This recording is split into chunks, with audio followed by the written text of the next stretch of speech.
एक गोपी अपने सिर पर एक डलिया में बहुत सारे फल लेकर के और बेचवे के काजे जा रही है और रास्ता भर कहती जा रही है, अरे कोई आम ले लो, कोई सेब ले लो, कोई अमरूद ले, और पूरे ब्रजमंडल में चिल्लाती वही जा रही है, आम ले लो, सेब ले लो, अमरूद ले लो, संतरा ले लो। उस स्वर को जब नंद नंदन ने अपने नंद भवन में क्रीड़ा करते हुए श्रवण किया, नन्हे से गोपाल जी हैं, केवल 3 वर्ष की आयु है ठाकुर जी के, मोटे मोटे पाम, मोटे मोटे हाथ, ठाकुर जी को नेक सो पेट, बटुआ सो मुंह, और ठाकुर जी क्रीड़ा कर रहे हैं। और क्रीड़ा करते करते तोतली बानी में यशोदा मैया से कहने लगे, बोले मैया मैं फल खरीदवे जाऊंगो। मैया बोली, लाला ऐसे ना मिलो करें, फल बेचवे वाले को कछु देनो पड़े, तेरे पास तो कछु है ना है, तू कमावे धमावे तो है ना है, इतना बड़ो है गो, अब वो घर में बैठो रे, 3 वर्ष के हैं ठाकुर जी बस। ठाकुर जी बोले, मैया जे नंद भवन कौन को है? बोले 13 है। लाख गैया कौन की है? बोले जेऊ तेरी है। और ये नंद बाबा कौन को है? बोले येऊ तेरो। और मैया तू कौन की है? बोले मैं भी तेरी हूँ, मैं इतनी सबरी संपत्ति को मालिक हूँ, तू यूं कैसे कह रही है? मैं तू कमाऊं धमाऊं ना, ये सबरो मेरो ही है मैया। और मैया देख आज मैं तेरे सामने फल खरीद के लाऊंगा। बोली जा, मैं भी तो देखूं कैसे जाएगा।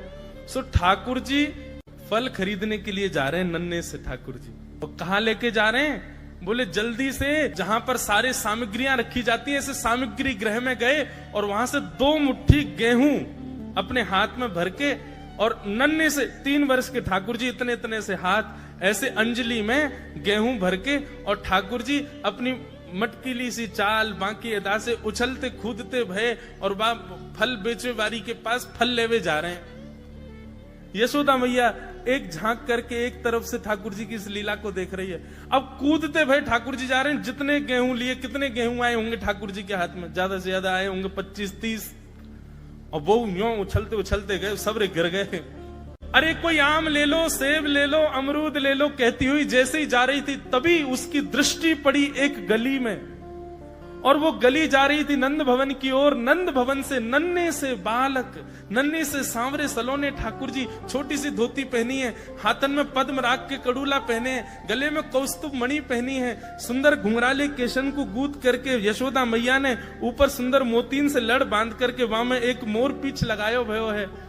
नन्हे से ठाकुर जी इतनी व्याकुल भरी दृष्टि से देख रहे हैं उस फल बेचने वाली को कि कहीं चली ना जाए, वहां से पहले मैं जाके आते फल ले लूं।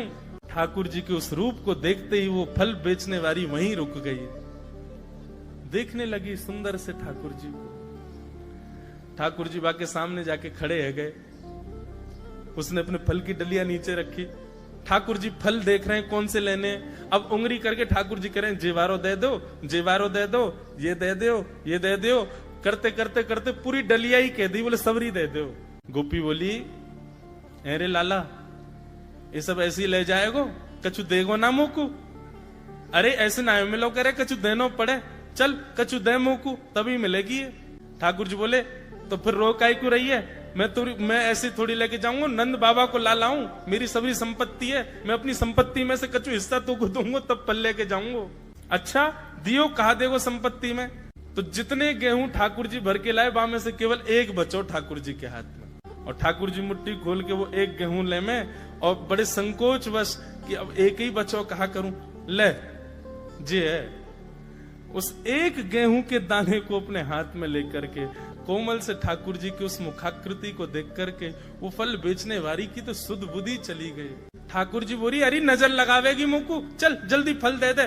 बोले फल दे तो दूं, लेके कैसे जाओगे? 4 आम के बराबर के तो तुम स्वयं हो, एक आम के ऊपर एक ऐसे 4 खड़े कर दूं तो इतने बड़े तो तुम खुद ही हो, कैसे लेके जाओगे? ठाकुर जी बोले बड़ी चिंता। तभी गोपी ने की, अच्छा आओ मैं दूं।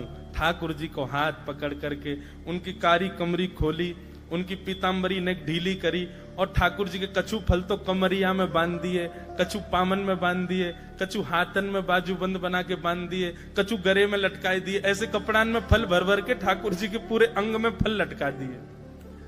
अब ठाकुर जी को पेट तो है गयो ऐसो, यहाँ ते कमर निकल रही है, पीछे ते निकल रहा है, पीछे बस्ता की तरह वहां में कपड़ा में फल बंधे भये हैं, हाथन में बाजूबंद में भी केला आदि आदि सब बंधे भये हैं।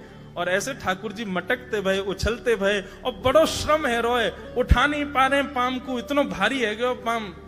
और जैसे तैसे खिसक खिसक करके नंद भवन की ओर जा रहे हैं। इस रूप को जब उस फल बेचने वाली ने देखा, उसने अपनी फल की डलिया उठाई और फल की डलिया उठा करके जब सिर पर रखी तो आगे चलते हुए नेत्र बंद हो गए। अब तो बस यही कहती जा रही है, गोपाल ले लो, कृष्ण ले लो, माधव ले लो, मधुसूदन ले लो, गोविंद ले लो, नंद जी को लाला ले लो,